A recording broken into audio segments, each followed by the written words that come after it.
Some believe that dreams are merely echoes of everyday life, loose fragments of memories, repressed desires, or random scenes stitched together by the brain during sleep. Traditional science, largely influenced by the legacy of Sigmund Freud, has solidified this view. For many psychologists, dreaming is just a way for the mind to unload tensions or reorganize memories from the day. But this is only the surface. Behind the tranquil veil of sleep, Carl Gustav Jung saw something much deeper and much darker. He believed that dreams are coded messages, coming not only from the individual unconscious, but also from a collective dimension of the human psyche. For Jung, dreams are not random noises. They are silent oracles, dangerous revelations, often disturbing, that expose truths that consciousness desperately tries to ignore. While Freud saw in dreams the disguised fulfillment of sexual desires or forbidden impulses, Jung ventured further. He dared to say that in the darkest corners of dreams lie not only personal fears, but also dark archetypes, universal images, deeply imprinted in the psyche of humanity, representing primitive instincts, destructive forces, and ancestral truths that modern societies prefer to keep buried. This theory, considered by many to be dangerous, suggests that there are dreams capable of predicting future events.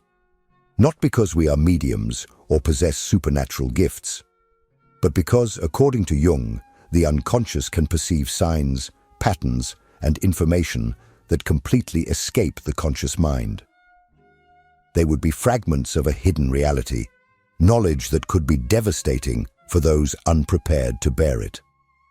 Jung believed that by correctly interpreting dreams, individuals gain the power to see through the illusions that sustain the social fabric. They come to realize that much of what we consider normal or acceptable is merely a collective construct to keep us under control, away from the truths that could put everything at risk. And precisely for this reason, this theory has remained on the fringes of mainstream psychology. It grants humanity a power too dangerous to be shared indiscriminately. In this video, the viewer will be guided through this nebulous territory where science, philosophy, and mystery intertwine. A journey into the collective unconscious, to understand why Jung saw dreams as instruments of a brutal truth, a truth that few would have the courage to face.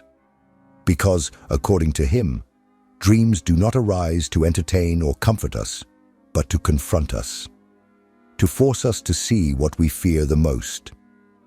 And if Jung is right, perhaps every nightmare, every strange image that invades our sleep is, in fact, a warning cry from the depths of the human psyche, about dangers we have yet to name, about forces that govern us without our knowledge. This video will reveal Jung's dark theory, a theory that, possibly, you were never meant to know. For much of the 20th century, psychology built very clear walls around the territory of dreams. For most psychological schools, especially under the initial influence of Sigmund Freud, the act of dreaming was reduced to something almost mechanical, a psychic mechanism for the release of tensions, a kind of nightly theater where repressed desires staged their plots under symbolic disguises. Freud believed that every dream is, essentially, a fulfillment of desire, albeit masked, usually linked to sexual or aggressive impulses, repressed by the conscious mind to maintain social order. This view gained strength, consolidating itself in clinics, universities, and psychology textbooks. Dreaming came to be understood as a functional activity, useful for keeping the mind balanced, but without greater cosmic or collective significance. Within mainstream psychology, anyone who insisted on attributing prophetic power to dreams or any connection to universal truths was promptly labeled as mystical, esoteric, or at the very least, pseudo-scientific. But Carl Gustav Jung did not accept being confined to this paradigm. For him, this Freudian explanation, while not entirely false, was too limited. Jung saw dreams as open windows to something infinitely greater and more unsettling, the collective unconscious. A deep layer of the mind, shared by all humanity, where primordial images, archetypes, reside, shaping not only our thoughts, but also the fate of civilizations. It is precisely here that the part that traditional psychology prefers to keep hidden begins. Because admitting that dreams are messages from the collective unconscious is to admit that there is a level of the human mind that is beyond the control of the individual, and consequently beyond the control of society. It would be to recognize that there are universal psychic forces capable of emerging in anyone's life, revealing truths that could destabilize not only the individual, but the social order as a whole. Jung asserted that some dreams not only reveal personal issues, but also contents that belong to the entire human species. He believed that certain dreams could arise in completely different people, in different cultures, with similar symbols, as if they were connected by invisible threads to the same primitive source of images and meanings. This suggests, according to Jung, that there is a part of our unconscious that is not only ours, but belongs to all. And it is here that Jung's theory becomes dangerous. Because if dreams carry messages from the collective unconscious, then they may contain information that transcends individual experience. Information about crises to come, about threats that have yet to materialize, about the dark aspects of humanity that society prefers to keep under the rug. For Jung, ignoring these messages does not make them disappear. It only leaves the individual blind to forces that will continue to act unconsciously and potentially destructively. That is why mainstream psychology is so hesitant to give voice to Jung's deeper ideas. Because admitting that our dreams may carry omens, glimpses of dark archetypes, or revelations that question the foundations of culture, is to open space for knowledge that few are prepared to sustain. It would essentially be giving ordinary people a key to truths that, until then, were restricted to the initiated, to scholars of the unconscious, or to visionaries. But if Jung is right, ignoring these truths may be even more dangerous than facing them. For everything that remains unconscious continues to exert influence over our lives. Or, as Jung himself said, until you make the unconscious conscious, it will direct your life, and you will call it fate. And it is precisely about this mechanism, the brutal system that forces the individual to confront everything they fear most, that the next part of this video will delve into. Because for Jung, dreams are not just messages, they are inevitable confrontations. If this content is making sense to you, click the subscribe button and subscribe to the channel. Thank you for your support. For Carl Gustav Jung, dreams were never simple, disconnected narratives unfolding during the night to distract or entertain us. In his view, dreams are a brutal psychological mechanism built to compensate for deep imbalances between the conscious and the unconscious. This idea is known as the compensatory system, a concept that, although rarely discussed outside specialized circles, carries enormous implications about who we are and what we are often trying to avoid seeing. Jung observed that the human psyche relentlessly seeks balance. When important aspects of personality are repressed or ignored by consciousness, whether due to fear, shame, social conventions, or pure denial, the unconscious begins to work to bring those parts back to the surface. And it does so, often harshly, directly, and even terrifyingly, through dreams. For Jung, dreams are like letters sent from the deepest part of our mind, forcing us to look precisely at what we try to keep hidden. It is the unconscious saying, "You may try to escape, but you won't succeed." They expose truths we would prefer to ignore, reveal internal contradictions, bring unresolved traumas to light, and, above all, show us disturbing images that symbolize our most primitive conflicts. A classic example of the Jungian compensatory system can be found in the dreams of people who spend their lives appearing happy and serene. Jung reported that, not infrequently, these individuals had dreams of deep terror, violence, or destruction. It was the unconscious trying to balance the persona, the social mask, with the real emotions repressed deep within the psyche. The dream emerges as a cry for the individual not to lose themselves completely in the illusion of conscious life. And it is not just about banal internal conflicts. Jung believed that dreams can carry truly dark content, originating from the collective unconscious. They are symbols and archetypes that belong to humanity as a whole and can manifest in any of us, regardless of culture, age, or social context. And here, things become even more disturbing, because the compensatory system serves not only to correct individual imbalances, but also to alert humanity to universal truths that could shake entire societal structures. Imagine, for example, someone living in a culture that values progress, rationality, and blind faith in science. If this person begins to have recurring dreams of disasters, collapses, apocalyptic images, Jung would see this as an effort of the collective unconscious to balance the excessive optimism of the conscious mind. It would be as if the unconscious were shouting, "You are ignoring destructive forces that exist both outside and within you." Jung did not see this as something superfluous or merely symbolic. For him, ignoring such messages is the sure path to psychic collapse. For everything that is not brought to consciousness continues to operate in the shadows, shaping our decisions, our emotions, our relationships, even our perception of reality. And here arises a fundamental question. Why do our dreams need to be so violent, so disturbing? Jung would answer that it is because the conscious mind is stubborn. It fiercely resists any truth that threatens its stability. So, the unconscious turns up the volume, making dreams increasingly impactful, vivid, and terrifying. All of this to force the individual to confront what they insist on denying. It is a brutal compensatory system, yes, but necessary. For according to Jung, it is only when we confront our greatest fears that we can truly become whole.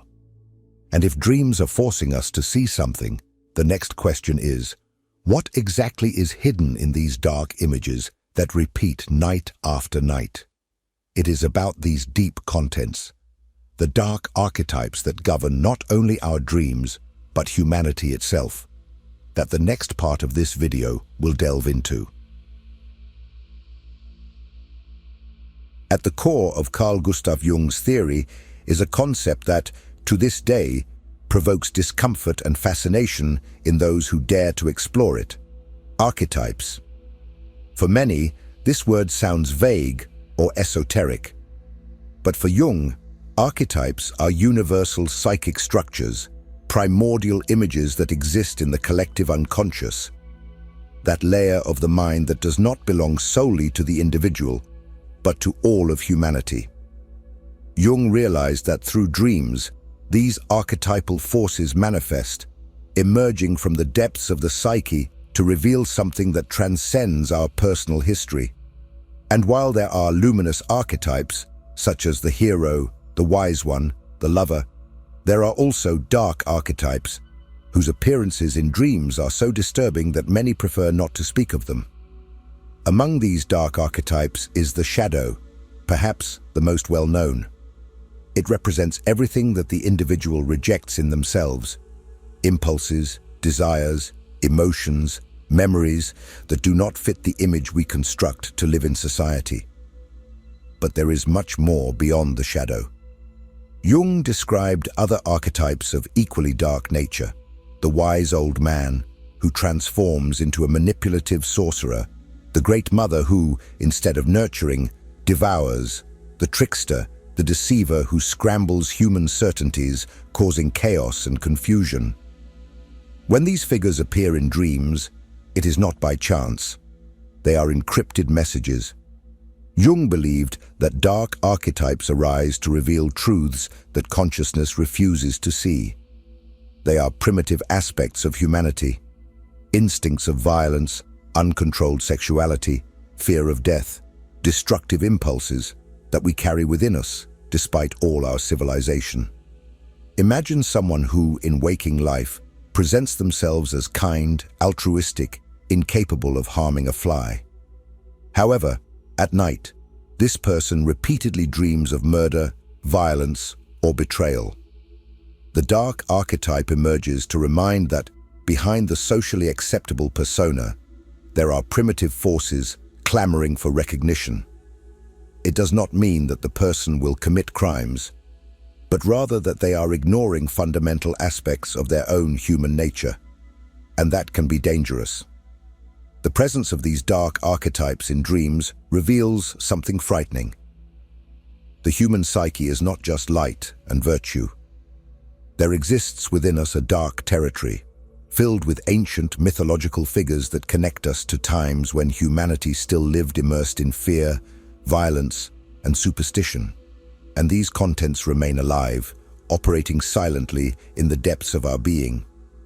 Jung asserted that ignoring these archetypes is a huge risk, for everything that is repressed tends to manifest in distorted ways, and the more we deny the presence of these impulses, the more violently they emerge, whether through disturbing dreams or unconscious behaviors that sabotage our lives.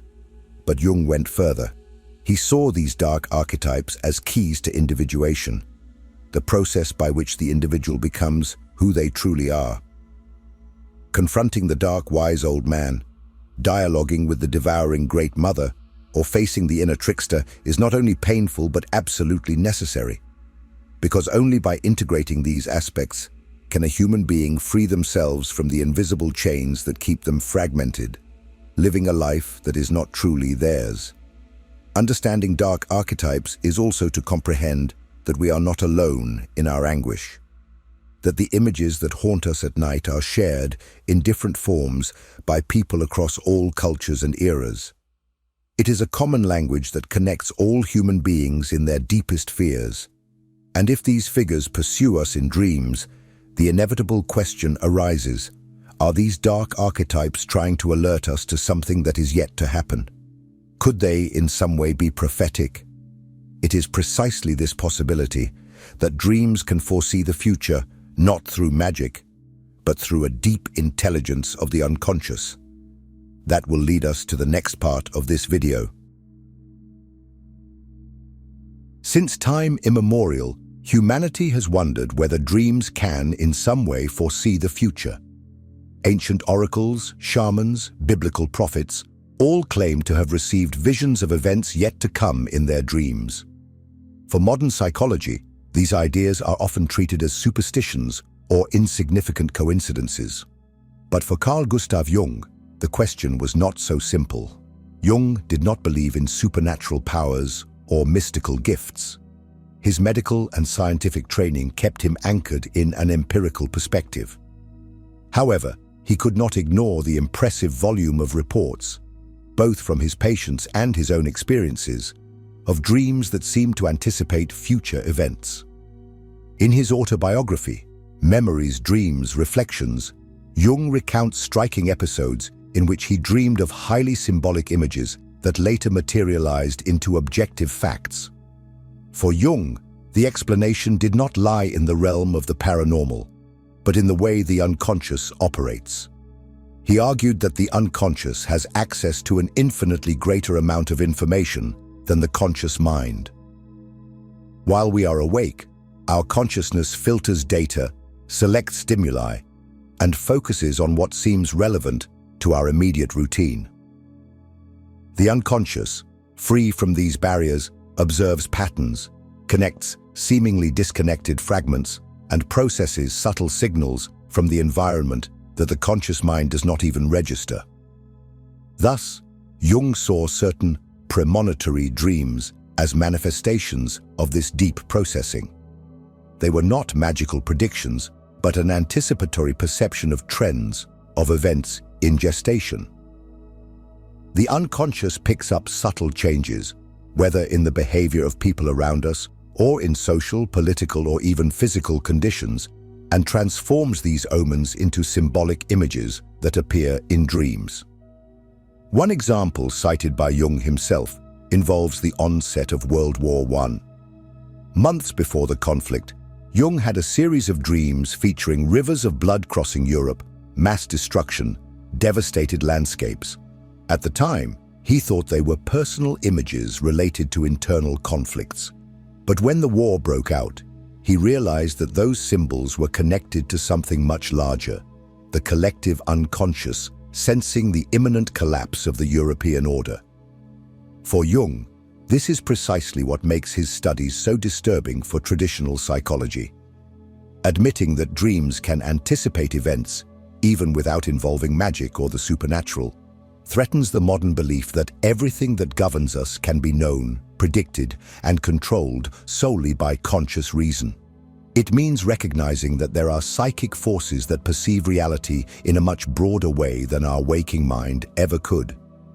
This phenomenon also extends to personal life. Jung observed that many people have symbolic dreams shortly before personal tragedies, radical changes, or major discoveries. Sometimes, images of death appear that are not literal, but signal the end of a cycle, the termination of a relationship, the ruin of a project that seemed solid. Other times, symbols of birth, reconstruction, and renewal emerge, anticipating moments of growth that have yet to surface in conscious life. It is important to emphasize that for Jung, the danger does not lie in having these dreams, but in ignoring them. For by failing to understand the messages of the unconscious, a person loses the chance to prepare, to adjust their trajectory, or at least to emotionally strengthen themselves for what is to come. The unconscious, Jung said, always seeks to protect us, but it does so in its own way, using symbols, metaphors, and often frightening images. And here lies one of the most unsettling questions of all Jungian psychology. If dreams can reveal not only our deepest fears, but also clues about the future, what is the price of possessing this knowledge?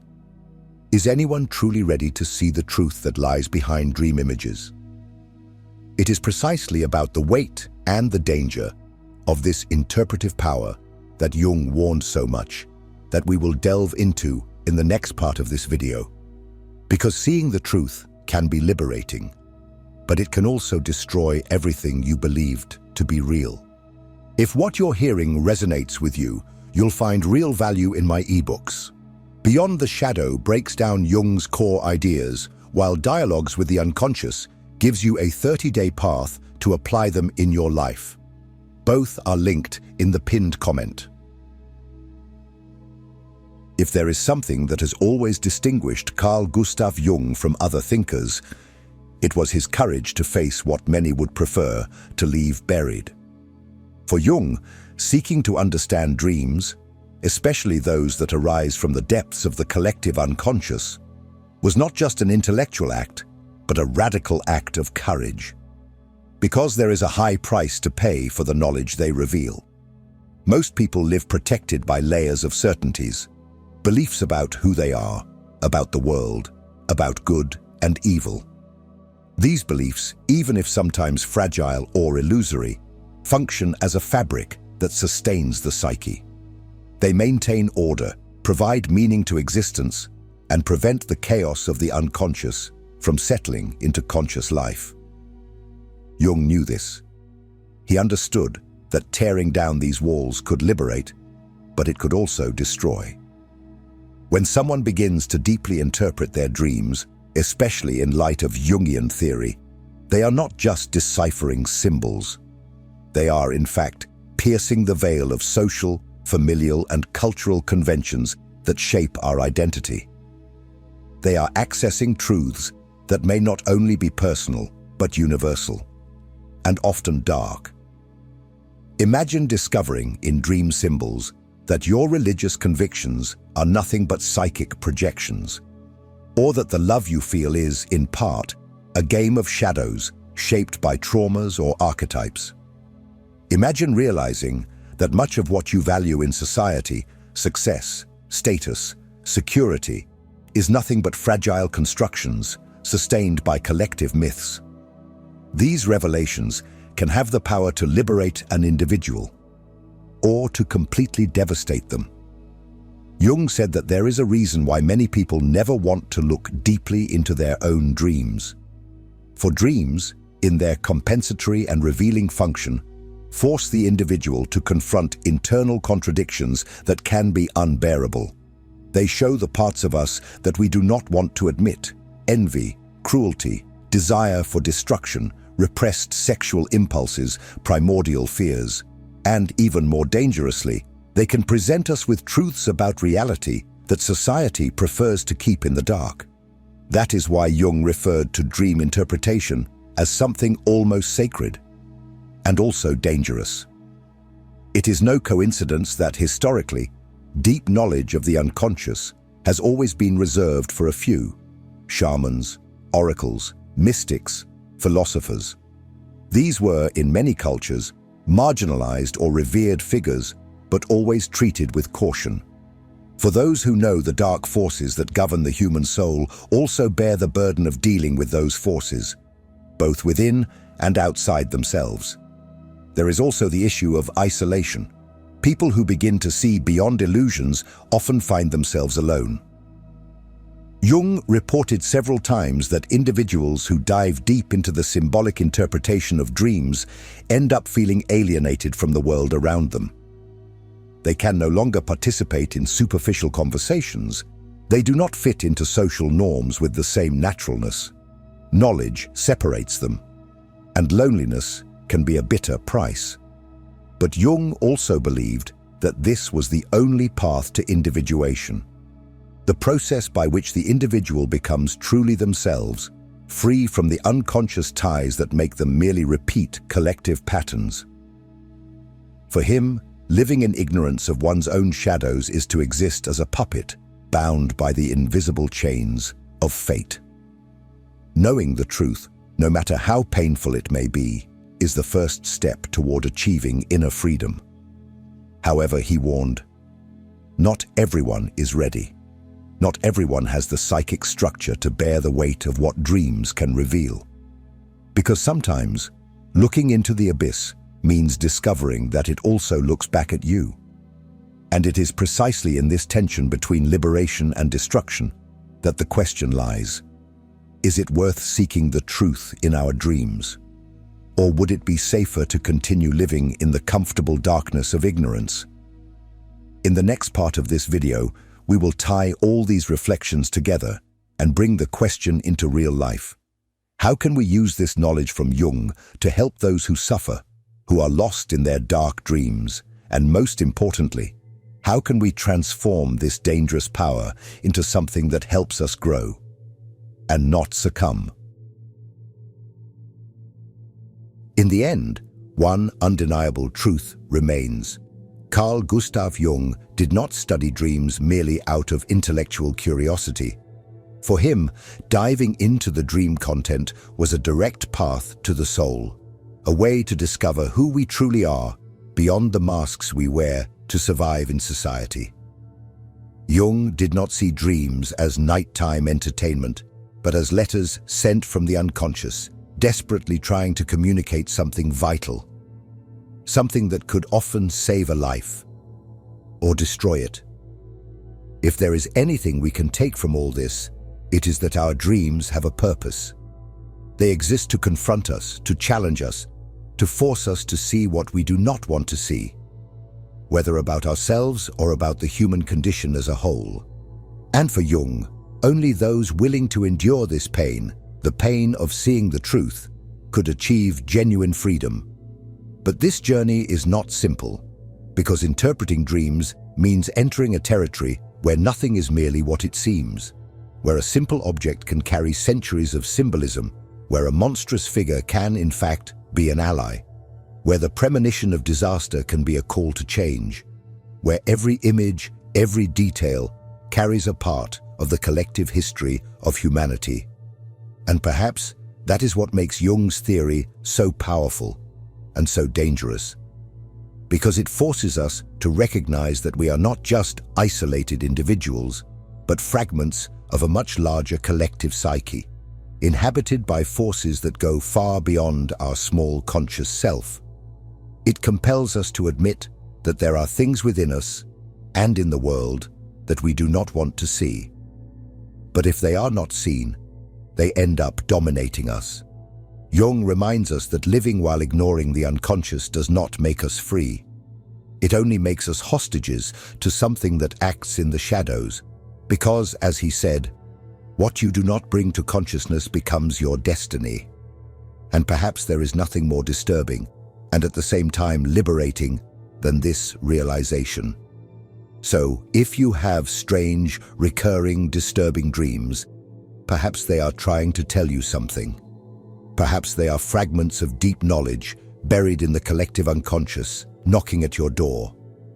Not to destroy you, but to prepare you for truths that, sooner or later, you will have to face. But remember, interpreting dreams is no joke. It is serious work, sometimes painful. And there is no shame in seeking help, whether through in-depth readings or through psychotherapy with professionals who understand the depth of this universe. No one should have to face alone the shadows that emerge at night. If this video spoke to you, made you reflect, or awakened memories of your own dreams, leave a comment down below.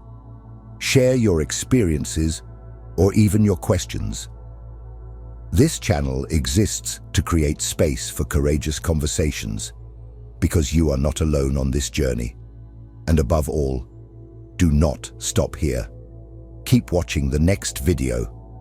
It is important, because each piece of this puzzle helps us understand not only our dreams, but who we really are.